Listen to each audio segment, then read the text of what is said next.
This evening the topic that I am going to be speaking on is, how is she different? How is who different? She? Who is she? She is a believing female. How is she different from the others?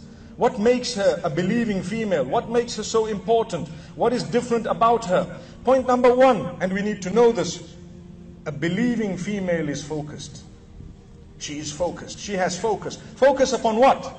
Focus upon the pleasure of Allah subhanahu wa ta'ala. She is focused upon the goal that she has, which is to earn Jannah, to earn paradise. She knows that this life is absolutely temporary, and she knows that she can go any minute. She can go to now, or she can go within the next 5 minutes, or within the next 5 years, or 50 years. So she knows that it is important for her to prepare for the day that she is to meet with Allah subhanahu wa ta'ala, and that is her focus. Whatever she does, she asks herself, will this please my Maker? Will this be something that will earn the pleasure of my Maker, or will it be earning the wrath of my Maker? We ask Allah subhanahu wa ta'ala to bless all our sisters and our brothers, and we ask Allah subhanahu wa ta'ala to help us all focus, because this focus upon paradise and upon the pleasure of Allah is what makes us primarily different from the others who are focused upon worldly material items. When we say worldly material items, there are some who are focused upon a motor vehicle. Some are focused upon a kitchen, subhanallah. You know, you have the latest Roti-matic, have you seen it? Some are focused on that more than they are focused on their salah, subhanallah. I know the last lecture I mentioned it in, people sent me emails, please tell us where you can buy it. And I'm like, subhanallah, that is 20 rotis in 1 minute or in 20 minutes, I'm not too sure now. But we are more interested in good food than we are in paradise, in Jannah, subhanallah. So a mu'mina, she is different by the fact that she is focused upon paradise. She will try to achieve whatever she can in the dunya in terms of facilitating this life and making it easy for her to live here, but her prime focus is the akhirah. It is the pleasure of Allah. So if she can achieve the kitchen whilst she is pleasing Allah, she will do that. If she cannot, the kitchen is by the way, but Allah, the relation with Allah is never by the way. So focus on matters of the dunya sometimes leads us astray, in the sense that when we begin to focus on a watch, and this is what I want, on a phone, and this is what I want, or for example on a perfume, and this is what I need, or an abaya, this is what I'd like, with everything bling bling on it, subhanallah. If that is our focus, then we will be so happy and so excited when we have those accessories and that handbag and that mobile phone and those shoes, and we can walk with that figure, with that subhanallah, abaya looking so beautiful, jump into that car and go into that home, and it makes us so happy, not realizing what did you do for Jannah, because Allah's given you 5 more minutes to spend with those items. Now what? Allahu Akbar. You have 5 more minutes to enjoy the house, the husband, the children, and everything else. Habibi, leave it please. Jazakallah khair. It's okay. Just leave it. We're enjoying the cool wind, mashallah. Jazakallah khair. No, Habibi, it's okay. So this is the Allah subhanahu wa ta'ala's gift to us, that He has kept so many things in the world, but He has told a believing female and a believing male that your focus should not be the items that we have provided for you in the dunya. Many people, when they want to get married, they don't realize that what we are focused upon is actually dunya. This man don't have a salary which is good enough for me or my daughter, or so on and so forth, not realizing, but he's got everything else, and perhaps he might live in a hut, but he will protect your daughter in such a way that the man who's living in a castle will not do. And who knows, the one in the castle might only have 5 more minutes to live, or 5 years. Allahu Akbar. May Allah protect us all. This is why we say the hadith speaks of focus. إِذَا أَتَاكُمْ مَنْ تَرْضَوْنَ دِينَهُ وَخُلُقَهُ فَزَوِّجُوهُ إِلَّا تَفْعَلُوهُ تَكُنْ فِتْنَةٌ فِي الْأَرْضِ وَفَسَادٌ عَرِيضٌ. Muhammad sallallahu alaihi wasallam says, when proposals come for your daughters from those who are of deen and those whose character is acceptable, allow them to be married. If you don't allow them to be married because you focused on something else, in that particular case there will be fitna and fasad on the earth. And what is the fitna and fasad? Corruption and vice, chaos and sin. That is what is happening. May Allah subhanahu wa ta'ala grant us protection. So we are not saying that, look for the poorest person in the dunya. But what we are saying is you can compromise when it comes to wealth. You can compromise when it comes to the type of car you're going to have and the house you're going to live in. But you will not compromise when it comes to the deen, because you are a believing female who is focused upon the pleasure of Allah subhanahu wa ta'ala. You might have a man, for example, who's wealthy. He provides everything for you. He has his bad habits which you don't know about, which creep up later on, to the degree that the children that we get may not be as focused as they should be, because of the choices we've made for marriage, or the choices that our parents have wrongly guided us towards making if they themselves were not focused. May Allah subhanahu wa ta'ala grant us the issue of focus. So to be focused on the pleasure of Allah subhanahu wa ta'ala, to be focused on paradise, and to be focused on the eternal life, and to realize that this life is absolutely temporary, is what differentiates a believing female from she who does not believe. Allahu Akbar. Remember this and remember it carefully. What are you focused on? Ask yourself every day. Some of us are just focused on having a degree in the dunya. We are not saying that's wrong. It's important that you are educated in the dunya, but are you doing it? Are you doing that and paying as a payment your link with Allah? If that is the case, you're at a loss. Your focus is not correct. But is that making you stronger for the sake of Allah subhanahu wa ta'ala? If yes, then alhamdulillah, you've achieved a lot. We would like to achieve in the dunya and in the akhirah. The dua that Allah makes mention of in Surah Baqarah. رَبَّنَا آتِنَا فِي الدُّنْيَا حَسَنَةً وَفِي الْآخِرَةِ حَسَنَةً وَقِنَا عَذَابَ النَّارِ. O our Rabb, grant us goodness in the dunya and goodness in the akhirah, and safeguard us from the punishment of Jahannam, or the punishment of the fire. So this is something amazing. This shows us focus. That, oh Allah, as much as we would like to have a pleasurable, joyful, enjoyable, or should I say, a smooth life in the dunya, we would like to be focused upon the akhirah in a way that we will achieve paradise no matter what happens in this particular world. I will not compromise my paradise. So I will get up for salah, I will make sure I am dedicated and so on. Let's move on to some more of the points of differentiation and what makes her different.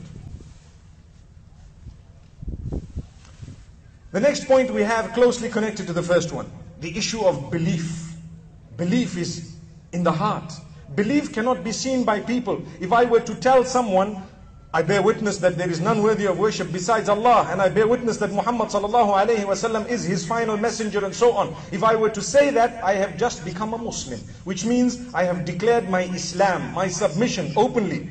But people cannot gauge the level of my iman and my belief. The belief is the next step, which would now build my link with Allah subhanahu wa ta'ala, my maker.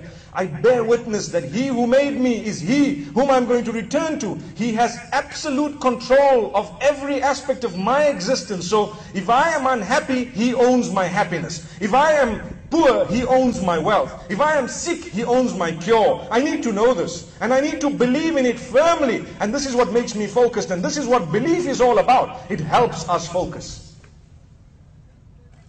So to believe in Allah subhanahu wa ta'ala, in His mercy, and to believe that Allah loves you. So when a sister believes that Allah loves her, she is different from others.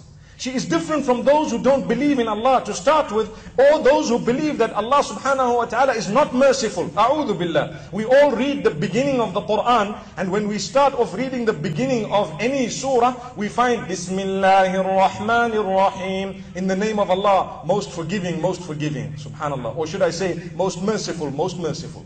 Amazing. One is a specialized mercy, and the other is an all-encompassing mercy.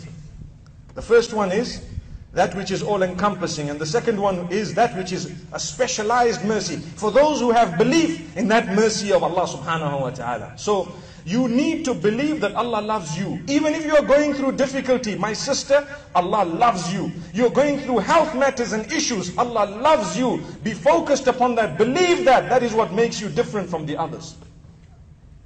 Allah loves you so much that sometimes He gives you such a great gift known as a sickness which you might perceive to be negative. But your iman and the fact that you are focusing and your belief makes you realize that it's actually a gift of Allah to draw you closer to Him.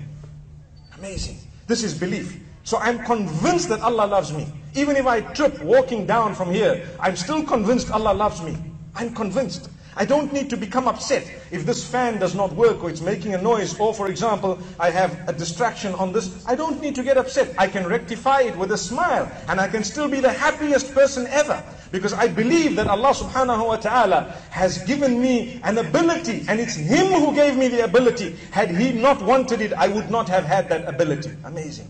This is Allah. This is the focus. This is what makes you a mu'min. This is what makes you different from other people. No matter what you have, it does not make you lose focus. Today, when we have a lot, we lose focus by sitting in front of the TV and watching Bollywood movies, or Hollywood movies, or Nollywood movies, or if you come from Zimbabwe, Zollywood movies.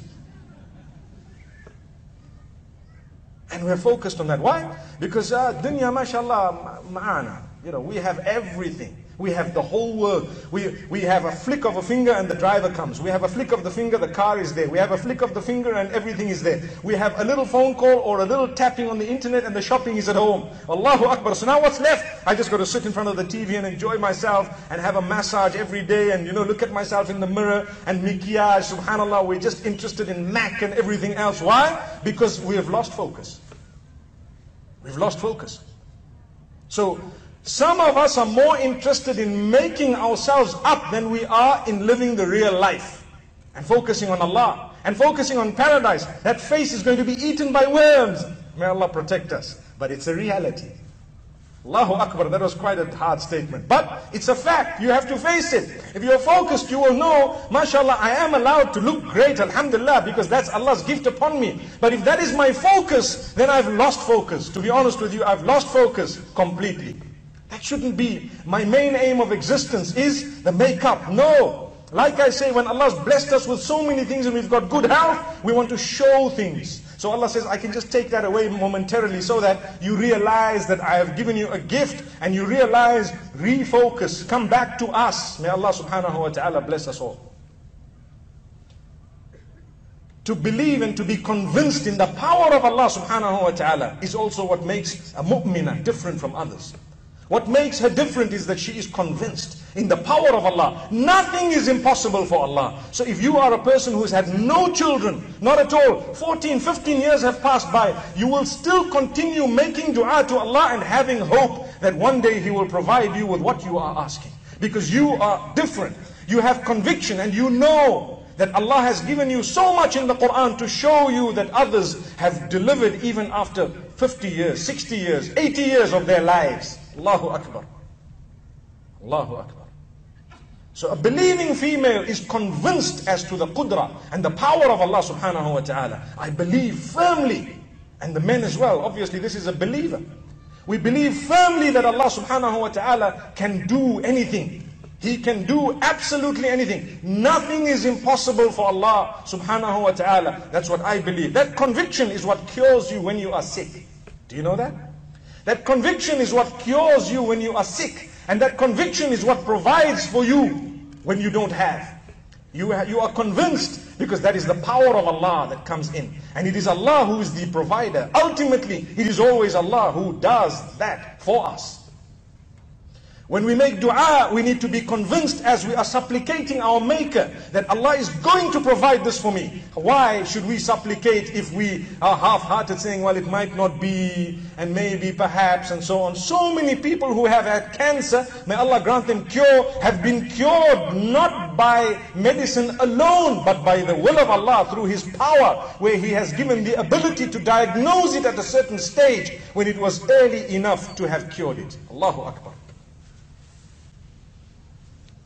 And I can tell you something else. Sometimes we are affected by that disease, and yet through our dua, Allah cures it for us before we ever went for diagnosis. So we don't even know. Only the day we die and we meet Allah, we might know one day you were sick, but you had such a detrimental disease. Through your dua, we cured you before you even went to the doctor to get it checked and to diagnose it. Allahu Akbar.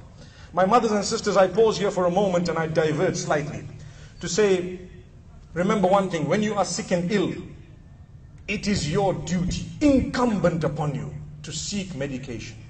It is your duty. Do not rely only on dua. Dua is a part of it. The conviction in the power of Allah is definitely holistic, without a joke. But at the same time, when Allah has given you ability and capability and capacity to go out and seek medication, you must do that. You must go out. You must test yourself. You must check yourself. You must diagnose as part of your duty unto Allah. He has given you an amana, which is the body of yours. This body does not belong to you. It belongs to Allah. You need to look after it. If someone gave you a car to look after whilst they were out of the country and you happen to damage it, wouldn't you go and repair it?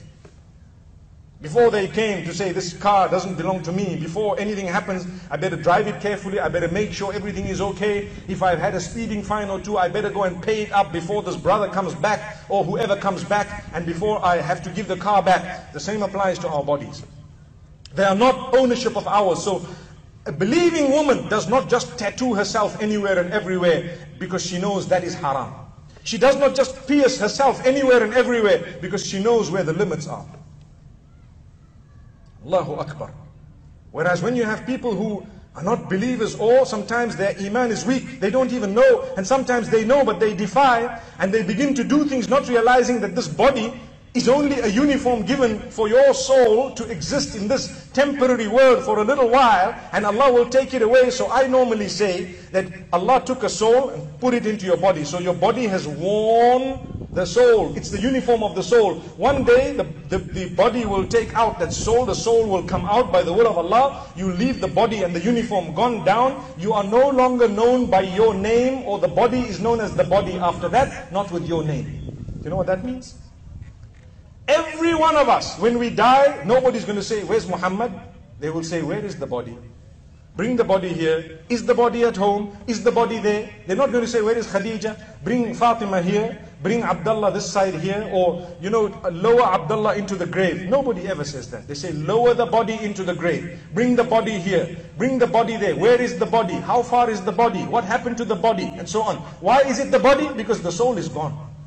Have you ever thought of that? Well, it is a reality. A believing female focuses on that. So as much as we're interested in Mac and back, at one stage it's all the body, no longer us. MashaAllah. Allahu Akbar. What happened to that body? It's gone back to Allah. So me, what will happen to me? I'm also gone back to Allah subhanahu wa ta'ala. Whereas the body will decompose in the soil by the will of Allah. But with me, I will return to Allah to answer for what I did with the little bit of time and whatever else He gave me in this world. And the test is for all of us. Parents make the lives of their children a misery sometimes. Why? They are not focused. Not focused on Jannah. They are focused on pleasing community, society. What will my relatives say? What will my community say? How can you wear a hijab? How can you look like a nun? How can this happen? How can that happen? But are you focused on paradise? If you are, forget about the rest. They will come. They will say, wow, you did it. We can do it. SubhanAllah. They were waiting for you. But we are not focused enough and we're not strong enough. So we lose everything. So people begin to turn away from the deen because of our weakness. And that is a problem. May Allah grant us strength. My mothers and sisters, really, it is amazing that Allah subhanahu wa ta'ala has given us so many gifts. And He tells us, use this whilst you are here. Imagine, this is one big examination room and we're allowed to cheat. How's that? It's like a big examination hall. You have an examination and all the answers are right in front of you. You can go and research, you can go and check and then write the answer. Nobody's going to tell you that you've cheated because it's in this big hall. Allah says, but you better get the answer right. So go out and read. A lot of us, the answers are there, but we don't even want to read the Quran. No. Why? Because I'm busy with learning my song. What song are you busy learning? Subhanallah. I don't even want to say what song. So what happened to the Quran? I'm still quite young, That's the answer we get. I'm still quite young, Why? Because my dad told me that when you turn 30, that's when you can start learning the Quran. Allahu Akbar. 30? Allahu Akbar. You might not see another 30 minutes. Then what will happen?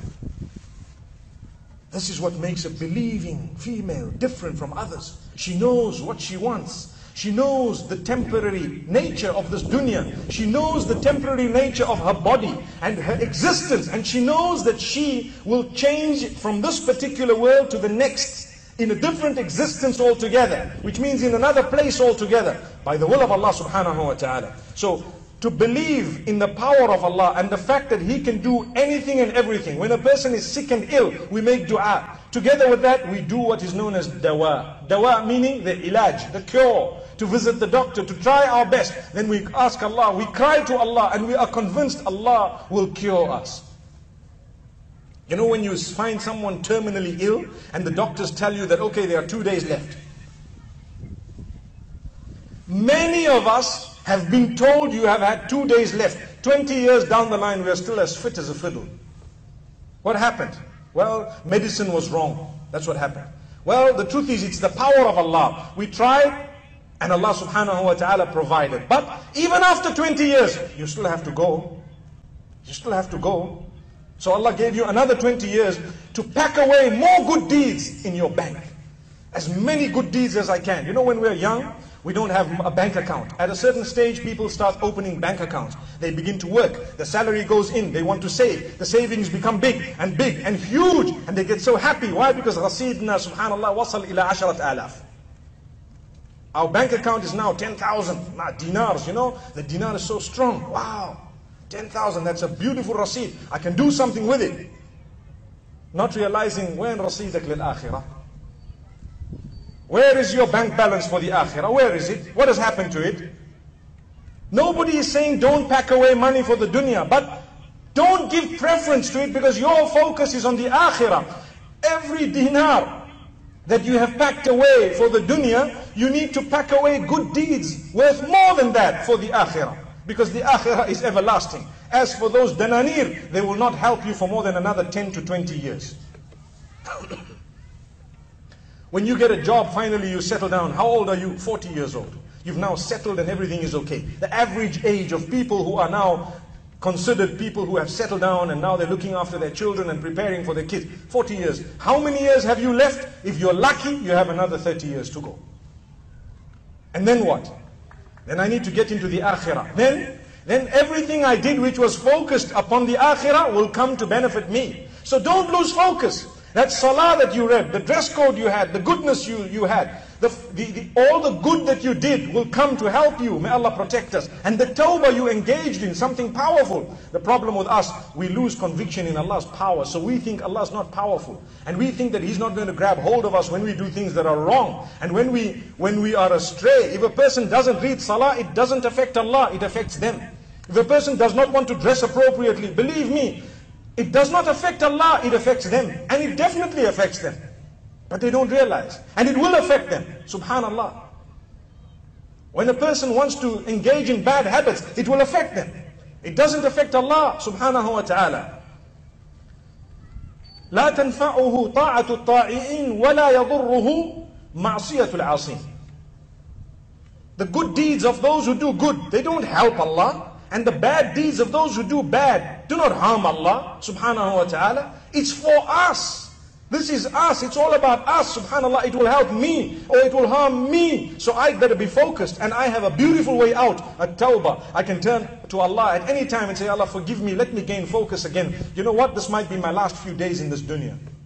It may be my last few days in the dunya. So it's important for us to understand the power of Allah subhanahu wa ta'ala. Something else that makes her different is that she believes firmly in the taqdeer and the destiny that Allah, the decree of Allah that He has chosen for her.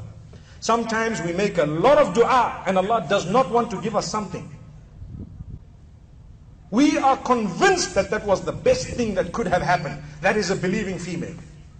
May Allah grant us all shifa and cure. Sometimes we have a disease and Allah says, I don't want you to be cured from this because I want you to die in a condition that you are the closest to me. So die with a smile, thanking Allah. Ya Allah, you made me sick. I made tawbah. I thanked you. I'm really concerned about going into the akhirah. But Ya Allah, my last few days were the best because I constantly made tawbah. You gave me such a chance. I'm far better off than one who just died suddenly in a huge car crash and had no chance to engage in tawbah. Wasn't that Allah's gift for you? So when we get to the akhirah, we are convinced that Ya Allah, you gave me such a powerful gift to be able to get to a sickness which brought me closer to you. Sometimes you lose a child, sometimes you lose a family member, sometimes you go through a divorce, sometimes you go through some form of difficulty, sickness, financial loss, marital turbulence, whatever else you're going through, a child who's not obedient, whatever else. Allah says, that is for you to get closer to me. If that brought you closer to Allah, it was a gift of Allah upon you. That's what we are focused on. That's what we know, that's what we realize. Because this is why we are brought closer to Allah subhanahu wa ta'ala through difficulty and calamity. And like I say, we make dua with conviction, but we are also convinced that if we don't receive what we are asking for, that too was the best. عَجَبًا لِأَمْرِ الْمُؤْمِنِ فَإِنَّ أَمْرَهُ كُلَّهُ لَهُ خَيْرٌ.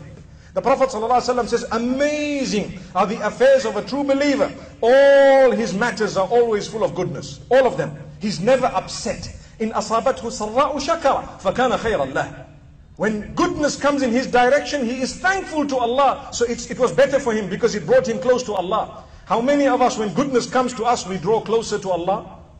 If we don't, we are not true mu'mineen, because the hadith says, لِأَمْرِ الْمُؤْمِنِ.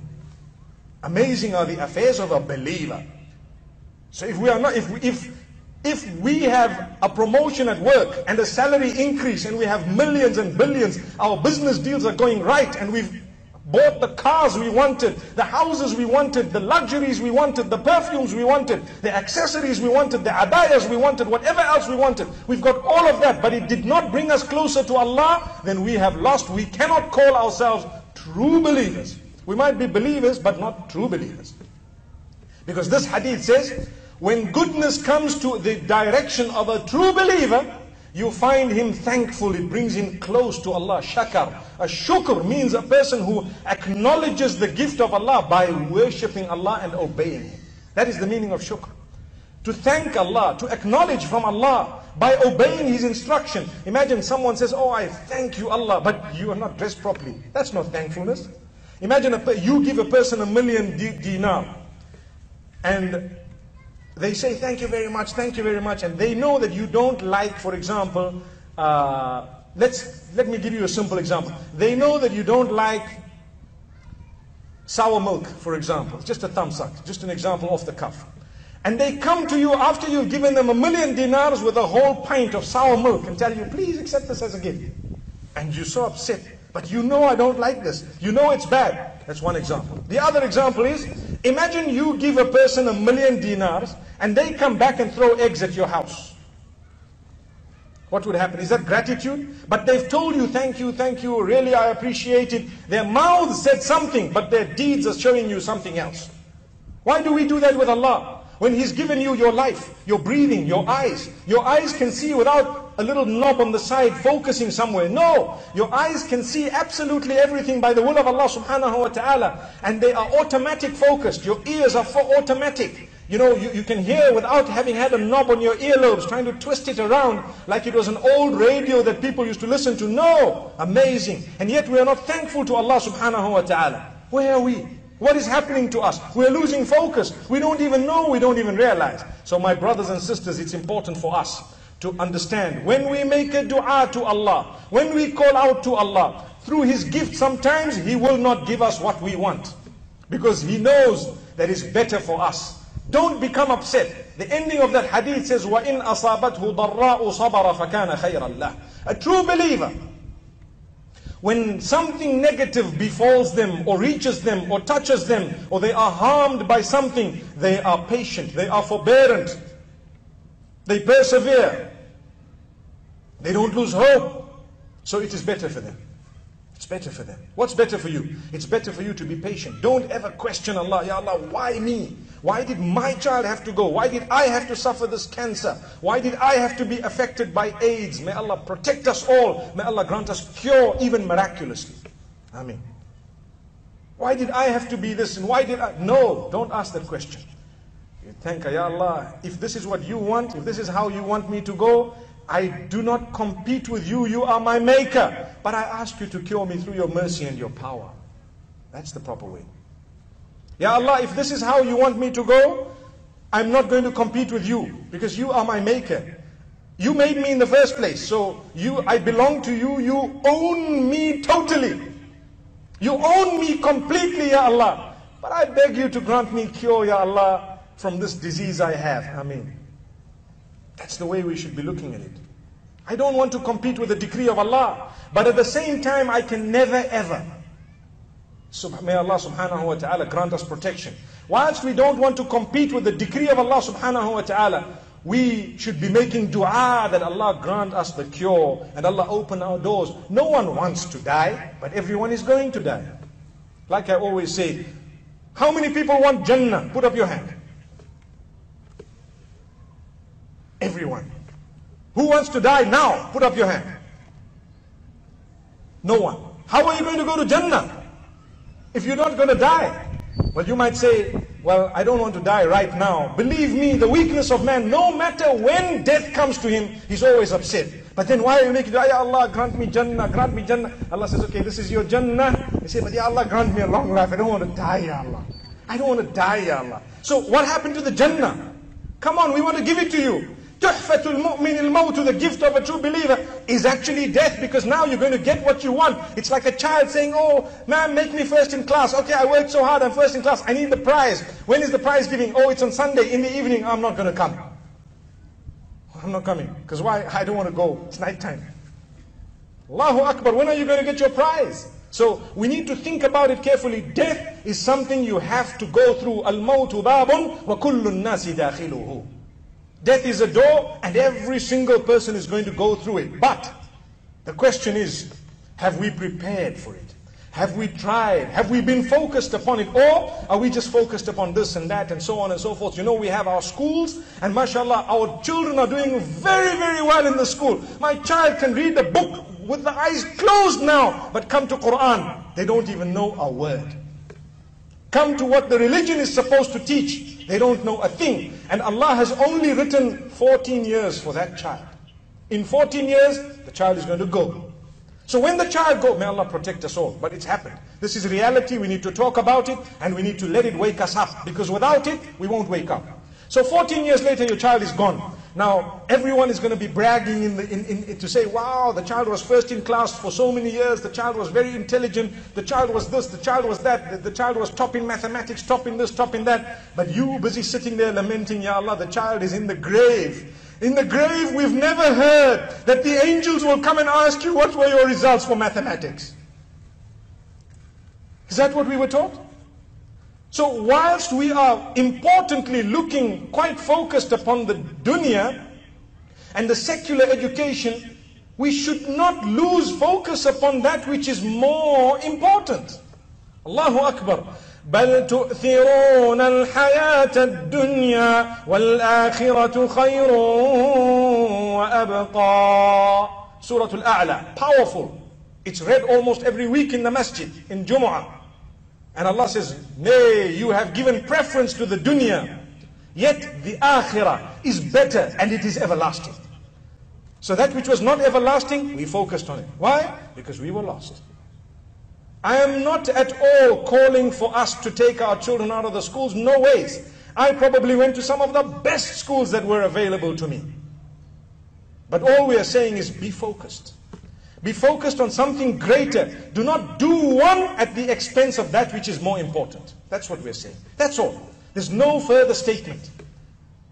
So you can have the highest education. When your child qualifies as the top surgeon in the entire world, you can be so excited because they are known as a Muslim surgeon. Allahu Akbar. Not just as a surgeon who's shy of his or her Islamic identity. Oh, then what did we do? We're not prepared for the akhirah.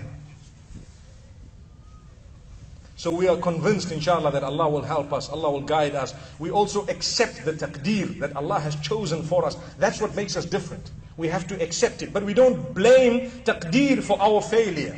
We don't blame predestiny and the decree of Allah for our failure. If I was lazy and I did not work hard and then I failed, I need to have a little bit of the blame. You know, sometimes you have people, they tell you, make dua that I get married. You know, you make dua, I've got a daughter, make dua, Allah gets her married. And they don't give you the other side of the story, that you've had proposal after proposal after proposal after proposal, but whatever Allah sent to your door, you just kicked it out. You just kicked it out. If you have a reason to obviously decline, no problem, you may. But for no reason, you don't have that. So you've made such a big blunder by turning away what Allah sent. Now when it's late, you're saying, subhanallah, you know, make dua, make dua. But Allah says, I sent you so much, but you threw it back. What should I do now? Allahu Akbar. Sometimes we blame taqdeer, but it was my taqdeer. Allah says, hang on, you are also to blame. Like a man who came at the time of Umar ibn Khattab radiallahu anhu, and he had stolen, they wanted to cut his hand. He says, hang on. Oh Amir al-Mu'mineen, I believe in predestiny. And it was destined that I was going to steal, so how can you cut my hand? Because it was destined already written next to my name. Intelligent. But Amir al-Mu'mineen was one up. Even more intelligent. He says, he tells the Jallad that, you know what, go ahead with this execution or do whatever you have to, because it was predestined that we were going to cut his hand as well. Look at that. It was predestined that we were going to cut his hand as well. You want to play games? Well, we can tell you the reality. This is why we say Allah sends you a lot. We turn it away. We are to blame as well. But don't let it depress you, because you can always pick up from a lesson such as today's. You can always pick up, make tawbah to Allah and start afresh. Go again, try. Don't make the same foolish mistakes as the past. May Allah subhanahu wa ta'ala bless us. May He open our doors. So like I said, don't blame destiny for your failure. But when things have happened to you, where you've tried your best and still it was out of your hands and so on, and something has occurred, you will surrender to the decree of Allah. You've been for every form of chemotherapy, every form of cure, you've tried this, you've tried that, still you are suffering, and now you are in your last. May Allah grant us all goodness and Jannah. You need to embrace the fact that I'm going to meet my Allah, and I hope in His mercy. Because if I were to ask you, are you going to enter paradise through your deeds or through the mercy of Allah? The correct answer is only and solely through the mercy of Allah subhanahu wa ta'ala. So have hope in the mercy of Allah. That's why I said, one thing that makes her different is she believes firmly that Allah loves her. Allah loves her. Then we have the issue of purity. A believing female is always pure. Pure in what? Pure in absolutely everything. In the way she speaks, in the way she dresses, in her interactions, in her company, in her heart and in her mind. Purity of the heart. So the qualities are removed of jealousy, hatred, and this love of gossip, the love of sin. Everything is taken out. That's what makes her different. So she's not jealous. If another sister looks more gorgeous, she's happy. MashaAllah. Wow. Alhamdulillah, sister, Allah's blessed you. MashaAllah. Yes, I'm not jealous. But those who are focused on the dunya, do you know what they would say? No way. She can't be looking better than me. Not at all. I'm not going to speak to her. Then we go around spreading rumor about her. We make life difficult for her. And then she cries and she's depressed and she becomes this and that, because neither is she focused nor are we. We're busy fighting a little battle in the dunya, not realizing that as soon as you clock the age of 40, your first wrinkle comes in. Unless you're living in Bahrain. Allahu Akbar.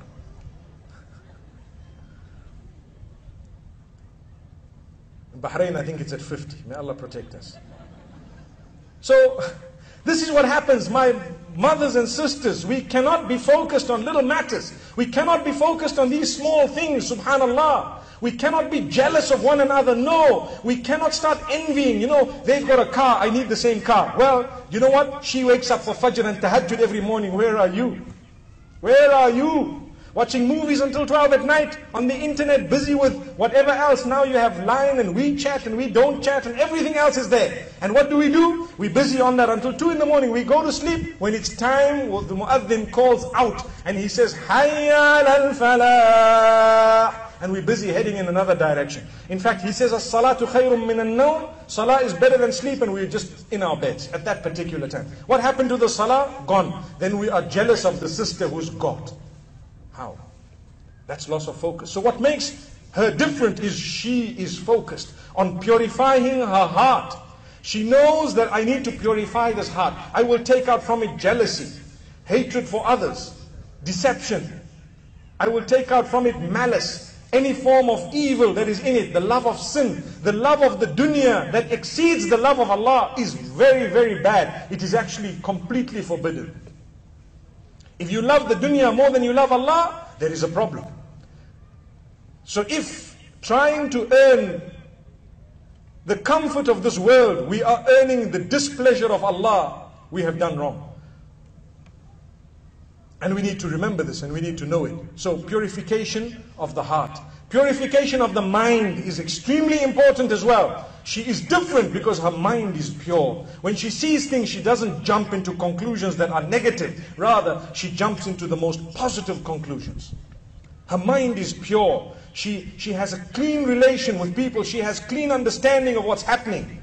And when she communicates with people, it's very pure. And this is why we say another point is purity of your companionship. What makes her different is her friends are all pure people. When it comes time for salah, they're all fulfilling salah. When they're going out, they're all dressed appropriately. That's what makes her different. That is what makes her different. Otherwise, what's the point? May Allah protect us. So, to vet your friends and to make sure that you mix with those who are going to help you achieve that which you are focused upon in terms of the akhirah, that is what makes her different.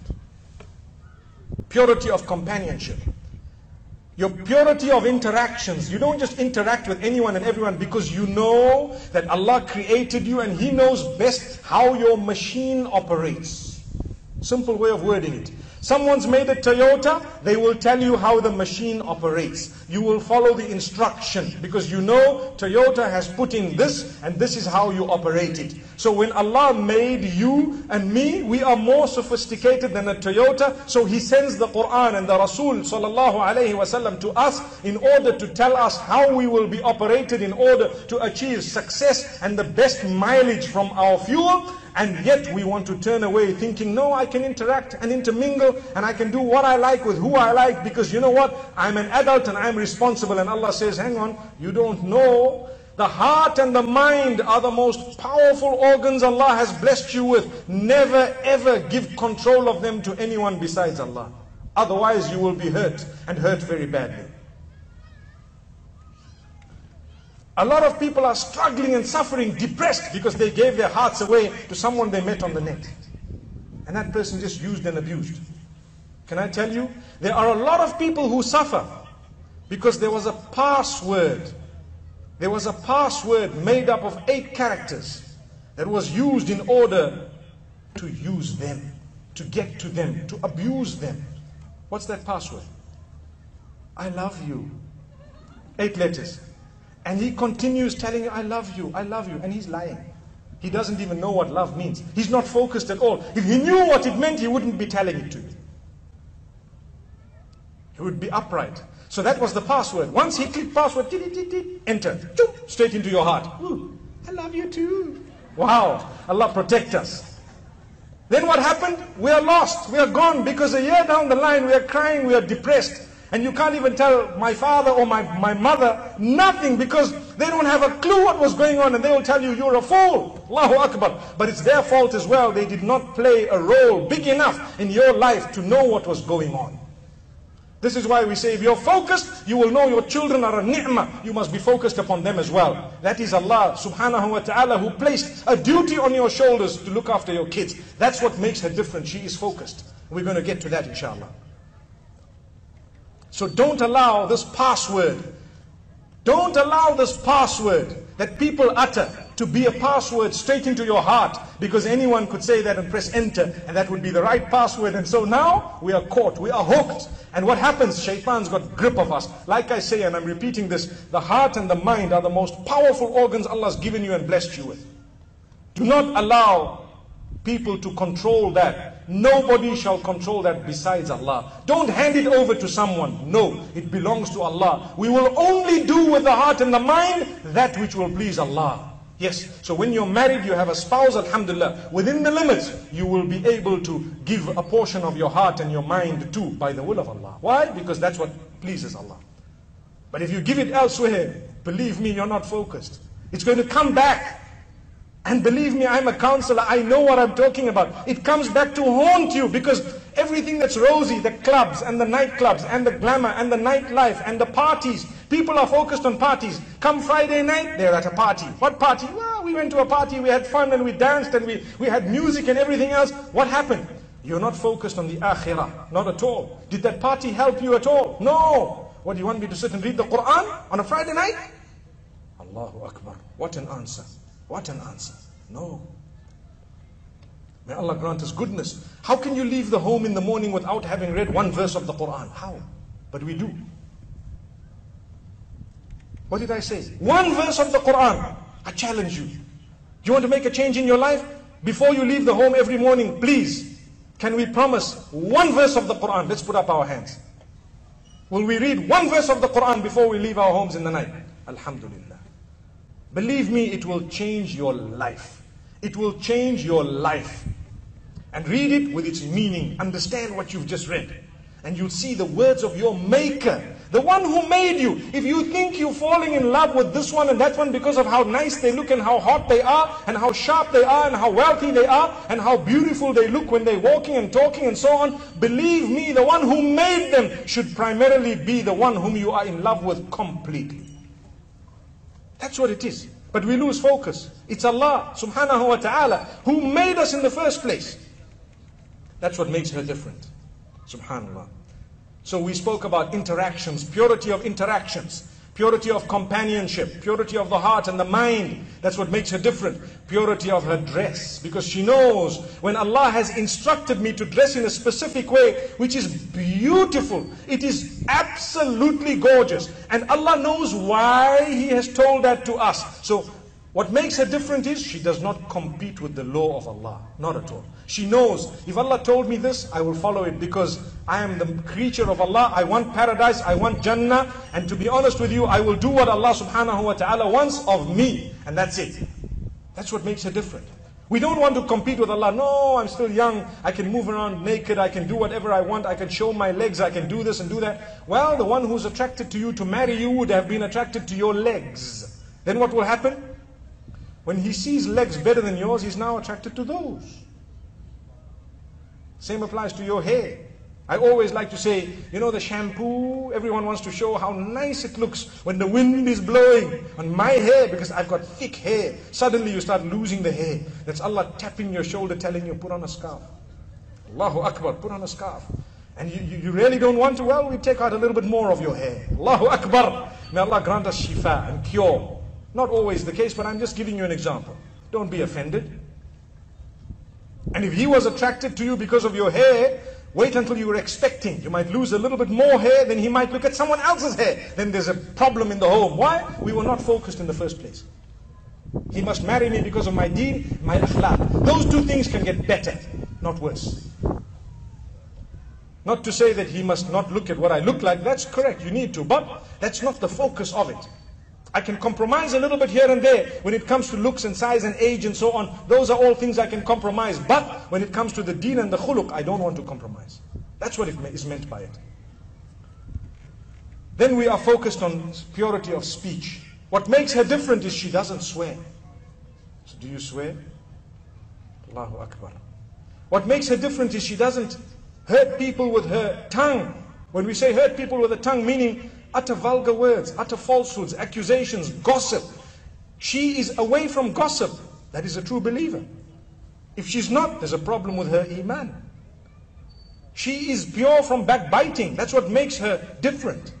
What makes her different is she doesn't backbite. When others are backbiting, she can get up and say, my sisters, I love you so much. We are busy backbiting. I'm going to leave. Please phone me when you are stopped or when you have stopped backbiting so that I can return and we can discuss something more positive. And you walk away. And they're like, what? Did she actually just walk out? They can say what they want. They've learned the lesson. So if they feel hurt because you are upright, the moral that they took is that you were focused upon the pleasure of Allah when they were focused upon chatting about others. So what makes her different is she's worried about her life. And if she's worried about others, it's only in a positive way, not in a negative way. So I'm worried about the poor, I'm worried about the needy, I'm worried about those who are astray, how I can get the message across to them. But I'm not ever a person who will start bothering about this person committed this sin, so let me spread it across the globe. Did you see what she did? And you know, this one did that and that one did this. That's not my business. This is what makes her, as a believing female, different. She considers all this as sin. And she knows, لا يدخل الجنة قتات. Someone who carries tails will not enter paradise easily. May Allah subhanahu wa ta'ala protect us. So we don't want to be carriers of tales. My mothers and sisters, I really hope that we can take a page from today's lesson. I really hope we can. we can change our lives. Believe me, we can change our focus and we can become the happiest of people. Because as I say, who is the owner of happiness? It is Allah. And Allah alone owns happiness. All these temporary pleasures are exactly that. Temporary pleasures. That's what they are. But the ultimate pleasure, that is Allah. That is the focus we should be upon. And this is why we say, change your focus back to Allah. You will be a happy person. Goodness comes, you're happy. Sadness comes, or should I say, evil comes, and you're still smiling at the taqdeer of Allah that He has chosen for you. And you go through with a lot of patience, and Allah will reward you for the patience. Like Allah says, إِنَّمَا يُوَفَّى الصَّابِرُونَ أَجْرَهُمْ بِغَيْرِ حِسَابٍ. Allah recompenses those who engaged in sabr without limits, unlimited. Get what you want. Why? Because you were happy at what we chose for you. So be focused, be happy. Be happy with what Allah has apportioned for you. What makes her different? She is focused to work hard on certain aspects. May Allah subhanahu wa ta'ala grant us goodness. So we've spoken about the purity of speech, and we've only touched on it. Obviously there are details that you would perhaps want to add on it on your own. You would know what is included in the term purity of speech. We don't lie. We are upright people. We want to utter that which is good, that which will be written next to our names as goodness. We will read the Quran. It is the best of speech. We thank Allah subhanahu wa ta'ala. Then we have the point I'm making mention on about working very hard to do what? To serve Allah, to serve my husband, to serve my family, to serve my children, that's including my family, and my community, and the ummah at large, and humanity at large. But that's the order. So now people tell you, no, he must serve me. Who am I to serve him? Well, hang on. There are rights on both sides. Nobody is saying that you do not have rights, nor is anyone saying he does not have rights. But the term used is work hard on your marriage. Work very hard. Laziness is one of the biggest components of the breakages of marriages. Laziness, lack of dedication, lack of focus, wasting time with other things that are not important. Today, people are wasting their times on mobile phones so much that if they spent 1/10 of the time smiling at their spouse like a mad person, they would still solve the problem. Forget about your phone. 10 minutes, look at him and smile. That's all. Believe me, he will just look at you and smile back. Allahu Akbar. You solved the problem. Allahu Akbar. Obviously, I'm telling you something that's on a lighter note. But the point being raised is, we spend so much time on items that are futile. People whom we don't know, we will never know, we'll never meet. We haven't a clue who they are. Probably it's a person who's cheating me on the other side, pretending to be someone they are not, and so on. And this is Allah subhanahu wa ta'ala. He's given me a gift of a husband and a spouse, or children and so on, and I spend no time with them. Allahu Akbar. And this doesn't mean that the men should not be dedicated as well. They too should be extremely dedicated. You have no excuse. You know, we say, don't suspect your spouse. But we also say, don't give your spouse reason to suspect you. Both of them are equally important. We ask Allah subhanahu wa ta'ala to help us work on our marriages.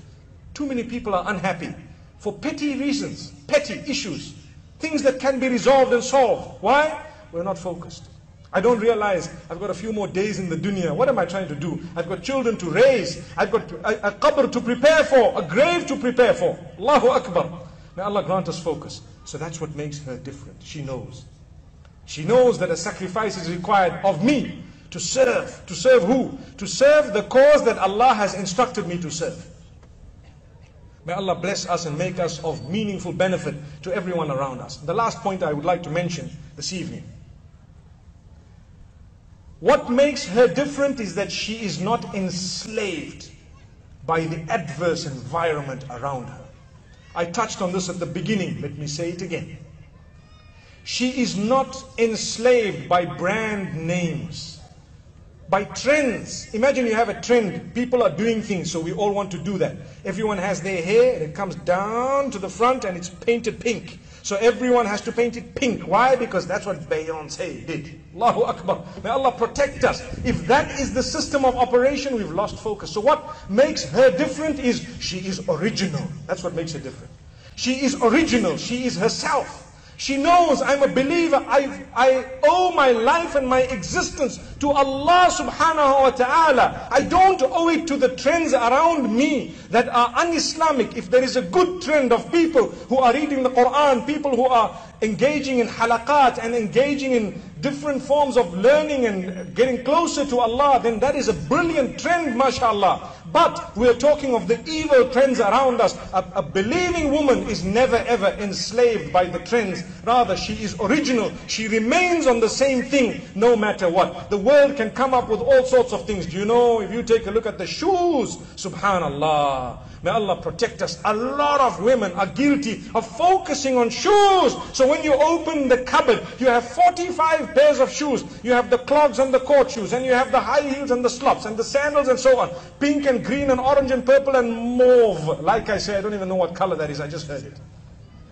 But they've got all the colors. Those shoes are not helping them walk towards paradise.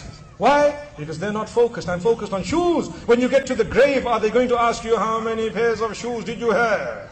Is that what's going to happen? Not at all. No way. Your shoes are so irrelevant that you are buried without them. Perhaps your children are fighting. This pair I'm going to take. No, I'm going to take. Okay, you take one, I take one. May Allah safeguard us. I'm not saying you're not allowed to have shoes, please. Just now we'll see everyone barefoot. Allahu Akbar. But are you focused on shoes?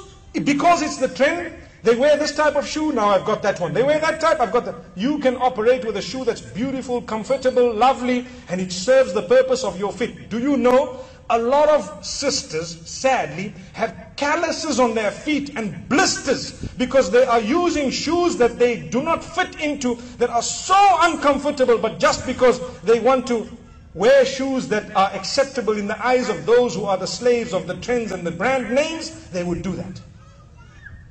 So if that's the case, we have a bit of penal beating to do by the will of Allah subhanahu wa ta'ala. The same applies to your dress code. The same applies to everything else. We don't need to be, or what makes her different is, she is not enslaved by the trends and the brand names and so on. She's not enslaved by entertainment and parties and nightlife and what have you. May Allah subhanahu wa ta'ala help us be focused on the akhirah. May He help us be focused on that which He would please Him. And may He take us there. And may He make us the best of people who have the best of character. My mothers and sisters, my brothers and fathers who are here this evening, mashallah, a beautiful evening in this beautiful city, in this beautiful country of Bahrain.